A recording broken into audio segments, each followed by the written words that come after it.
Hi there, I'm James Lebeck, and welcome back to the Life After Losses video blog. Each week, I share stories and reflections about grief, resilience, and what it means to keep moving forward. This week, I'm talking about something close to my own heart. Dreams we once planted that were left unattended. And for me, it was acting.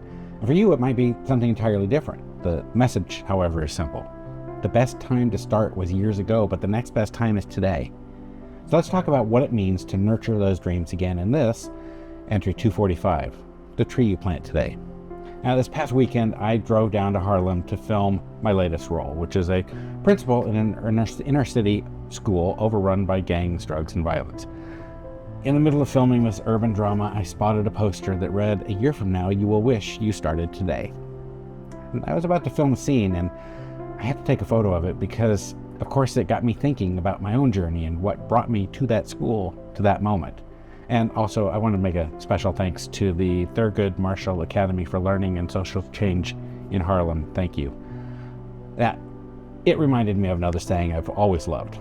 The best time to plant a shade tree was 20 years ago. The next best time is now. There was the tree that I almost let die. Over 35 years ago, I had dreams of being an actor. I even managed to land a few extra roles, but it wasn't paying the bills. So like many of us, I chose the steady job. I built a career, I became a parent, I traveled for work, I honored commitments. I showed up for everyone else. And in the process, I pushed that dream to the back of my mind. I told myself I wasn't good enough anyway.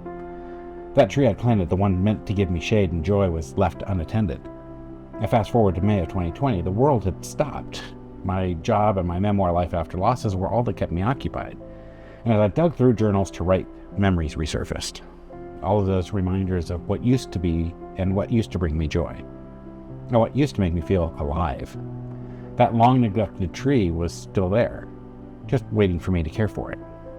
I took a risk. I sought training. I learned how to show up for self-tape auditions, and then actually started booking roles. And fast forward again to today, and I've officially wrapped 3 feature films, multiple short films, and 11 seasons of a YouTube series. The tree I started tending again isn't just alive, it's actually bearing fruit.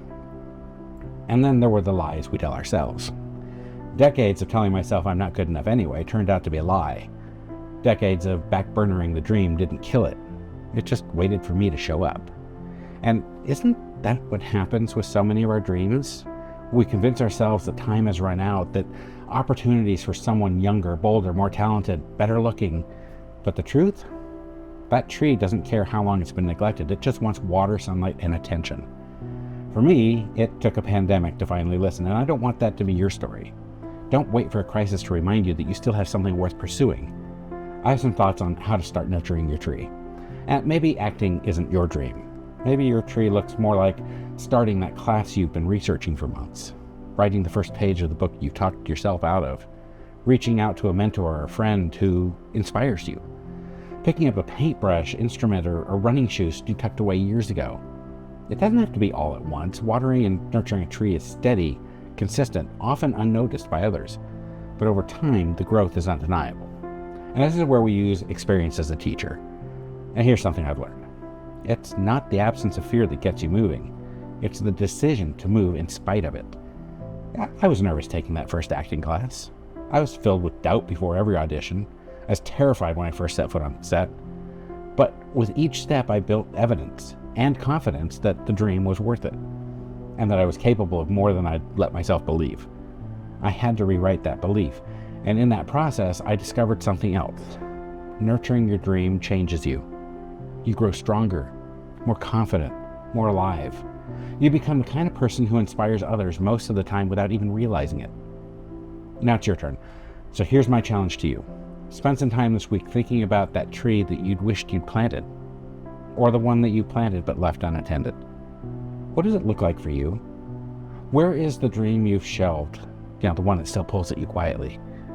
Now, plant, water, nurture, take the class, reach out for guidance, join a group, do the small, consistent thing.